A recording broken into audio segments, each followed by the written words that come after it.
নমস্কার দর্শক বন্ধুরা, সবাই কেমন আছো? আশা করি ভালো আছো। আমি তো বেশ ভালো আছি। তো দীঘা থেকে আমি তো চলে এসেছি। আর আজকের দিনটা ছিল স্পেশাল, কারণ রাখি বন্ধন ছিল আজকে। আর এসেছিল আমার 3 বোন এবং ভাই।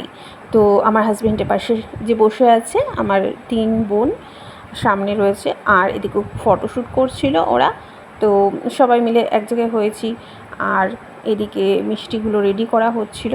আমরা 4 বোন মিলে ভাইকে দেবো, রাখি পরাবো আর কি। তো সেই হিসাবে 4টে প্লেট রেডি করা হচ্ছিল। ছিল 5 রকমের মিষ্টি এবং 4 বোন আলাদা আলাদাভাবে মিষ্টি কিনে এনেছিল। এই রাখিটা এনেছে আমার সেজো বোন। দারুণ লাগলো রাখিটা। রেডি হয়ে গেছে সব। এবার আমি দিচ্ছি ভাইকে, রাখি পরানোর শুরু করে দিলাম। যেহেতু আমি বড় সবার থেকে, দিদিদের মধ্যে আমি সবার বড়, তো দায়িত্বটা আমার ওপরেই সবার আগে পড়ে।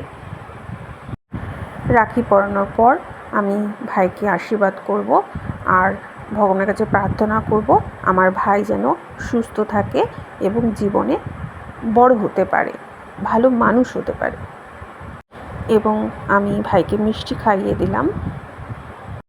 ভাই অতটা মিষ্টি পছন্দ করে না, কিন্তু এটা তো নিয়ম, খাওয়াতেই হবে। আর 5 রকম মিষ্টি অল্প অল্প করে ভাইকে আমি খাইয়ে দিচ্ছিলাম। আর ভিডিওটা করছিল আমার 2 বোন মিলে। এই স্পেশাল মোমেন্টটা একটু চেষ্টা করলাম ধরে রাখার আর তোমাদের সাথে শেয়ার করার জন্যই আর কি এটা করার। অনেকটাই বেলা হয়ে গেছে আমার, কারণ কি ভাই এসে কিছুটা ল্যাপটপে কাজ করছিল।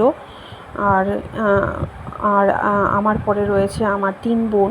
সেজো বোনের ভিডিওটা দিলাম না, ও খুব একটা কমফোর্টেবল নয় ক্যামেরার সামনে। আর 2 বোন পর রয়েছে, তারা করে নিক, তারপর আমরা খাওয়া দাওয়ার দিকে যাব। তার মধ্যে আমার মেয়ে আবার আমার ছেলেকে হাতে রাখি পরিয়ে দিল। ও যেহেতু এক হাতে সব কাজ করে, তো একটু প্রবলেম হচ্ছিল ওর জন্য। তো আমি বলছিলাম তুই ভাইকে ছুঁয়ে রাখ হাতটা, আর আমি বাঁধনটা দিয়ে দিচ্ছি। আমার সেজো বোনেরও ছেলেটা, ও আমার মেয়ের হাত থেকে রাখি পরে নেবে আজকে, কারণ ওর তো কোনো দিদি বা বোন নেই। আমার মেয়ে গুঞ্জা খুবই খুশি ছিল, এই মুহূর্তটাকে এনজয় করছিল ও।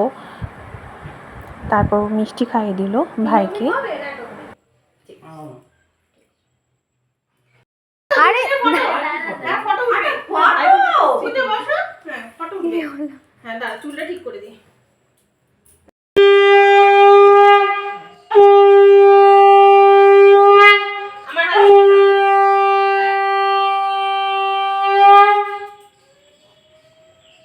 একইভাবে ওর মাসির ছেলেকেও রাখি পরানো হলো। এবার এদিকে কাজ কমপ্লিট করে চলে গেলাম রান্নাঘরে, কারণ দুপুরের খাওয়া দাওয়ার অনেকটাই দেরি হয়ে গেছিলো আমাদের। খিদেও পেয়েছিল প্রচণ্ড, তো সবাইকে দিয়ে দিলাম খাবার বেড়ে।